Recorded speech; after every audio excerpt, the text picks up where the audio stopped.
व्यक्ति, समाज या देश दो वजहों के लिए संघर्ष करता है। एक अपने वर्चस्व को बनाए रखने के लिए, तो दूसरा अपने अस्तित्व को बचाने के लिए। ठीक वैसे ही जैसे जंगल में जब हिरन सुबह सुबह उठता है तो यह सोचता है कि आज जान बचाने के लिए तेज़ भागना पड़ेगा, और शेर भी जब उठता है तो यही सोचता है कि भूख मिटाने के लिए आज तेज़ भागना पड़ेगा। चाहे हिरन हो या शेर, भागना तो पड़ेगा दोस्त। इसे 2 जुलाई की रात कानपुर की 8 पुलिस वालों की हत्या, 3 जुलाई की रात वाराणसी की पुलिस की पिटाई की घटना से समझा जा सकता है।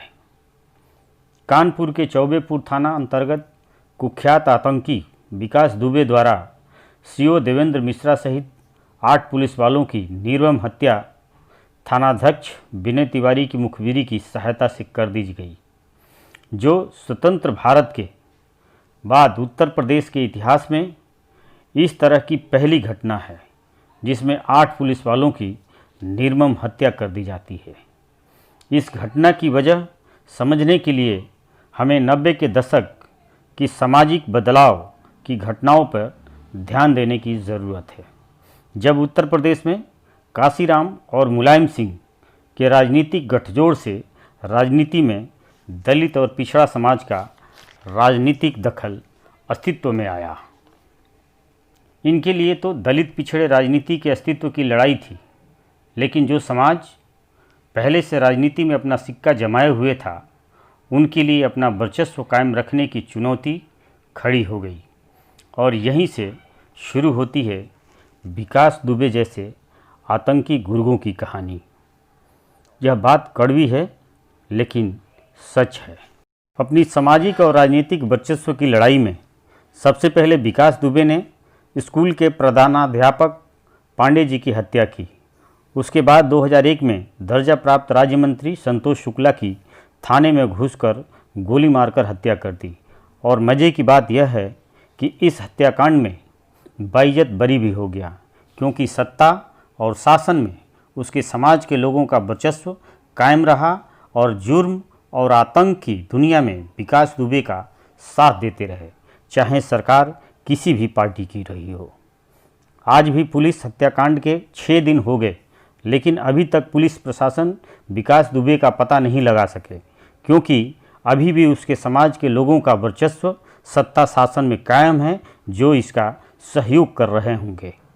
दूसरी तरफ गैंग्स ऑफ कानपुर घटना के ठीक 24 घंटे के अंदर वाराणसी में 3 जुलाई 2020 को सत्ताधारी पार्टी के पदाधिकारियों और उसके साथियों द्वारा पुलिस की पिटाई कर दी जाती है।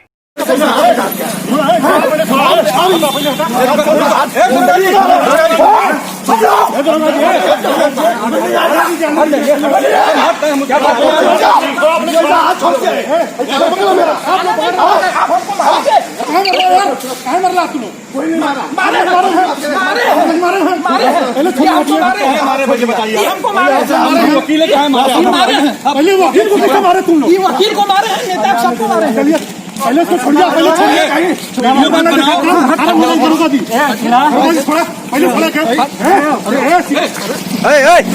मान जाओ।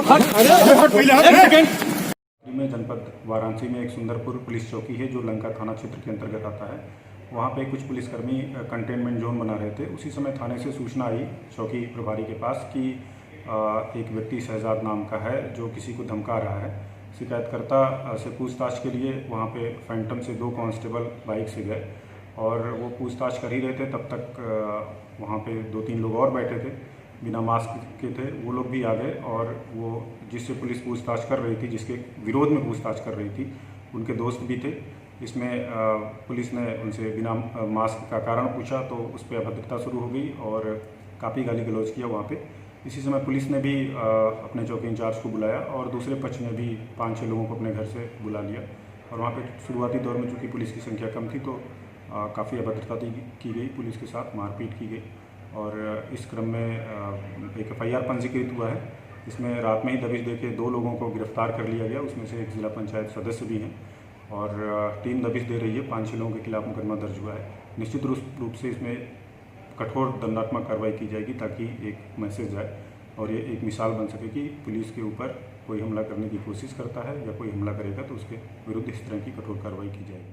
धन्यवाद। बनारस की पुलिस पिटाई कांड की मुख्य भूमिका में अनुसूचित जनजाति समाज के सुनील कुमार गोंड रहे, जो सुंदरपुर पुलिस चौकी के कार्यवाहक चौकी प्रभारी थे। इनकी गलती बस इतनी रही कि आम जनता और सत्ताधारी पार्टी के पदाधिकारियों के बीच अंतर ना समझते हुए कानून व्यवस्था की रक्षा के लिए अपने पुलिस सहकर्मियों की मदद हेतु घटनास्थल पर पहुंच गए, जिसका परिणाम यह हुआ कि उनके साथ साथ 5 पुलिसकर्मियों को निलंबित कर दिया गया और सीओ को भी एसएसपी कार्यालय से अटैच कर दिया गया। इस घटना में पुलिस वाले मार भी खाए और सस्पेंड भी हो गए। कमाल का सामाजिक और राजनीतिक व्यवस्था है हमारे उत्तर प्रदेश में। अब इन दोनों घटनाओं से सवाल उठता है कि क्या विकास दुबे यदि दलित, आदिवासी या पिछड़ा समाज से होता तो राज्य मंत्री की हत्या करने के बाद भी सज़ा से बरी हो जाता?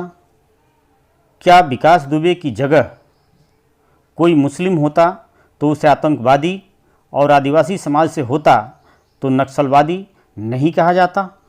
क्या दुबे की जगह किसी अन्य धर्म या जाति का व्यक्ति होता तो प्रदेश और देश का धार्मिक और सामाजिक सौहार्द बिगड़ नहीं जाता? क्या सुनील कुमार गोंड की जगह कोई अन्य ब्राह्मणवादी पुलिस अधिकारी होता तो मार खाने के बाद भी नौकरी से सस्पेंड कर दिया जाता? क्या वाराणसी घटना में पुलिस का मनोबल गिराकर दूसरा विकास दुबे पैदा करने जैसा नहीं है? क्या विकास दुबे जैसे आतंकी की उपज पावर, पॉलिटिक्स, पुलिस और ब्राह्मणवाद का कॉकटेल नहीं है?